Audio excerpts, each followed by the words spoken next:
Lux industries पे opportunity कैसे बन रहा है, क्या टारगेट हो सकता है, सब कुछ डिस्कस करेंगे। बट इससे पहले भी हमने कंपनी के ऊपर वीडियो बनाया था लक्स इंडस्ट्रीज़ के ऊपर। उसमें हमें 85% का रिटर्न मिला था। मैंने खुद भी इन्वेस्ट किया था, मैंने आप सबको बताया भी था, राइट। 85% का रिटर्न मिला था 102 डेज़ में, जो कि बहुत ही कम टाइम होता है, मतलब 3.5 महीने से भी कम में। तो ओवरऑल बहुत ही कम टाइम में एक बढ़िया गेन हमें देखने को मिला था पास्ट में। एंड फिर से क्या वही चीज़ रिपीट हो रहा है, एंड हो रहा है तो क्यों हो रहा है, कैसे हो रहा है, तो वो हम डिस्कस करने वाले हैं। तो ध्यान से मन लगा के देखना एंड हमेशा की तरह नोट ज़रूर बनाना, अदरवाइज़ तो सब भूल जाओगे, ठीक है। तो सबसे पहले इम्पॉर्टेंट चीज़ क्या है कि कंपनी का जो बिज़नेस है वो आपको थोड़ा सा समझना पड़ेगा। कि कंपनी, देखो पहली बात, एक स्मॉल कैप कंपनी है, बट कंपनी का जो प्रेजेंस है ना वो नॉर्मल जो पब्लिक है उसमें बहुत ही ज़्यादा है। बिकॉज लक्स के प्रोडक्ट को हर कोई जानता है। अगर आपने हमारा पुराना वीडियो नहीं देखा तो वहाँ पे हमने जो कंपनी है उसके बारे में भी डिटेल में बात किया था, तो वो आप चाहो तो देख सकते हो बाद में जाके। मैं कोई लिंक विंक नहीं देने वाला, ढूंढ के देख लेना, ठीक है। तो जो भी वीडियो देखोगे अपने चैनल पे कुछ ना कुछ सीखने को मिल ही जाएगा, तो देख लेना। कंपनी 46 प्लस कंट्रीज़ में एक्सपोर्ट करता है, एंड इनके जो ब्रांड्स है वो बहुत ही वेल नोन ब्रांड्स है। एंड कंपनी ने जो अपना लग्जरी ब्रांड है वो भी उसमें भी ग्रो करना स्टार्ट कर दिया है।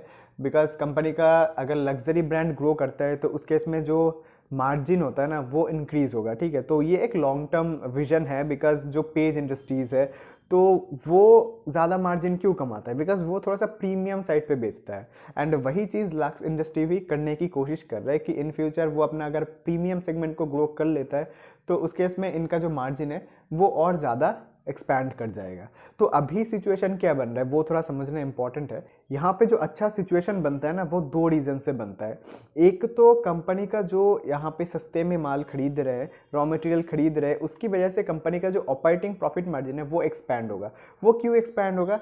बिकॉज कंपनी का जो यहाँ पे जब रॉ मटेरियल प्राइस इंक्रीज हुआ था ना, तब कंपनी ने अपने जो प्राइसेस है वो इंक्रीज किया था। तो वो प्राइस बहुत ज़्यादा डिक्रीज नहीं होता है अगर आपका कंपटीशन बहुत ज़्यादा नहीं है एंड ब्रांड वैल्यू बहुत ज़्यादा नहीं है, तो उस केस में सिग्निफिकेंटली आपका जो प्राइस है वो ड्रॉप करता है। बट कंपनी के केस में इनका ब्रांड वैल्यू अच्छा खासा है, तो अगर थोड़ा बहुत प्राइस में डाउन होता भी है, बहुत ज़्यादा नहीं होगा। तो उस केस में अगर हम यहाँ पे सस्ते में रॉ मटेरियल खरीदते हैं तो उस केस में इन फ्यूचर जाके हमको कहीं ना कहीं थोड़ा सा बेटर मार्जिन देखने को मिलेगा, बिकॉज ऑफ कंपनी का जो ऑलरेडी एग्जिस्टिंग ब्रांड वैल्यू बन के रखा है उसके लिए, ठीक है। तो ये तो एक बात हो गई ऑपरेटिंग मार्जिन की। एंड जो फॉरवर्ड अर्निंग है वो हम यहाँ से थोड़ा सा प्रेडिक्ट कर सकते हैं।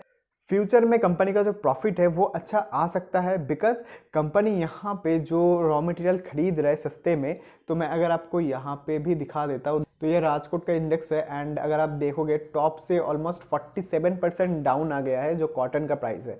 तो इसमें कंपनी का जो ऑपरेटिंग मार्जिन है वो तो ऐसे ही एक्सपैंड करेगा, जो कि बहुत ही कॉमन सेंस वाली बात है। एंड कंपनी यहाँ पे जो रॉ मटेरियल खरीद रहा है ना ये नीचे प्राइस पे, तो अगर रॉ मटेरियल का प्राइस ऊपर जाता है इन फ्यूचर, तो उस केस में तो हमको सीधा सीधा बेनिफिट होगा ही। एंड कंपनी जितना ज़्यादा माल अभी यहाँ पे खरीद के रखेगा वो उतने लॉन्ग टाइम तक कंपनी का जो मार्जिन है उसको बढ़िया रखने में हेल्प करेगा, ठीक है। अब वो डिपेंड करता है, वो उनके बिजनेस की स्ट्रैटेजी है कि वो कितना माल खरीद के रखना चाहता है। बिकॉज ऐसा भी हो सकता है कि यहाँ से कॉटन का प्राइस और नीचे आ जाए। वो जैसे कि स्टॉक मार्केट में हम कुछ मतलब कंफर्म नहीं बोल सकते, ठीक उसी तरीके से यहाँ पे क्या होगा वो भी कंफर्म नहीं बोला जा सकता। तो इसलिए कंपनी हमेशा एक लिमिटेड क्वांटिटी ही अपने रिस्क एपेटाइट के हिसाब से खरीद के रखते हैं, ठीक है। तो यहाँ पे सेकंड पॉइंट ये बनता है कि कंपनी यहाँ पे जो सस्ते में रॉ मटेरियल खरीद रहा है ये हमको इन फ्यूचर कुछ क्वार्टर्स में भी 1-2 या फिर 3 क्वार्टर में भी हमको अच्छा रिजल्ट देखने को मिलेगा, मतलब प्रॉफिट के साइड से। बाकी कंपनी का रेवेन्यू कितना ग्रो करेगा वो तो कंप्लीटली मैनेजमेंट के ऊपर डिपेंड करता है। बट अगर आप करंट जो क्वार्टर है उसका अगर रिजल्ट भी देखोगे ना, तब भी आपको देखने को मिलेगा कि कंपनी का जो ऑपरेटिंग प्रॉफिट मार्जिन है वो इंक्रीज हुआ है, जो कि होना ही था। एंड इन फ्यूचर हमको और भी बढ़िया परफॉर्मेंस देखने को मिल सकता है। एंड साथ में जो रेवेन्यू है वो भी ईयर ऑन ईयर बेसिस पे कंपनी का ग्रो किया है 5.97%। अब ये कुछ बहुत इंप्रेसिव नंबर है नहीं, बट आपको एक चीज़ समझना पड़ेगा कि कंपनी जो खतरनाक लेवल पे ईयर ऑन ईयर जो रेवेन्यू है वो डिक्लाइन हो रहा था, वहाँ से एटलीस्ट रिवर्सल आया है एंड 2.82% था लास्ट क्वार्टर में एंड इस क्वार्टर में 5.97% का हुआ है। तो यहाँ से कहीं ना कहीं ऊपर जाते हुए दिख रहा है, तो ये एक पॉजिटिव सिग्नल है। एंड इससे पहले भी आपको एक और चीज़ मैंने बताया था जो कि आपको थोड़ा सा समझना इंपॉर्टेंट है कि कंपनी का जो शेयर प्राइस है ना, वो यहाँ से यहाँ तक चला गया, ऑलमोस्ट 100% के आसपास ऊपर चला गया है। वो क्यों हो रहा है? बिकॉज कहीं ना कहीं जो बड़े इन्वेस्टर्स हैं उनको समझ में आ रहा है कि ये कंपनी इन फ्यूचर जाके बढ़िया जो रेवेन्यू है, बढ़िया जो नेट प्रॉफिट है वो पोस्ट करेगा। एंड यहाँ पे एक और इंडिकेशन उस बात का क्या बनता है कि जो छोटी छोटी चीज़ें हैं ना उनको वैलिडेट भी किया जा सकता है थोड़ा सा कॉमन सेंस के थ्रू।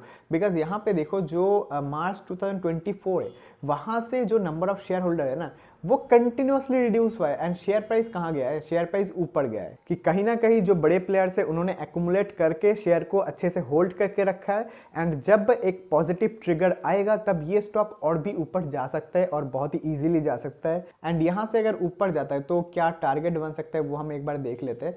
अगर आपने देखो यहाँ पे एकदम नीचे जाके भी अगर बॉटम में भी आपने एवरेज किया होता ना तो इजीली आपका मतलब 3-4 महीने में 100% का गेन, मतलब पैसा डबल हो गया होता। बट जो भी है उस टाइम पे आपने अगर अपॉर्चुनिटी मिस कर दिया कोई बात नहीं। एंड यहाँ पे फिर से हमको 83% के अराउंड कुछ अपॉर्चुनिटी देखने को मिल रहा है। एंड आपको अपना रिसर्च ज़रूर करना है, हम रिसर्च अपने हिसाब से करते हैं एंड आपको जो कॉन्फिडेंस है उसके लिए हम अपना ट्रैक रिकॉर्ड भी दिखाते हैं। एंड चैनल पे सीखने के लिए बहुत सारे वीडियोस है, जाओ जाके देखो सीखो, वहाँ पे प्लेलिस्ट पे जाओ तो वहाँ पे भी बहुत कुछ सीखने को मिलेगा। मेरी तबीयत ख़राब है फिर भी मैं वीडियो अपलोड कर रहा हूँ because Monday, Wednesday and Friday को अपना वीडियो आता है, तो इसलिए सब्सक्राइब करना मत भूलना, शेयर करो, लाइक करो। फिर मिलते हैं अगली वीडियो में, तब तक के लिए बाय।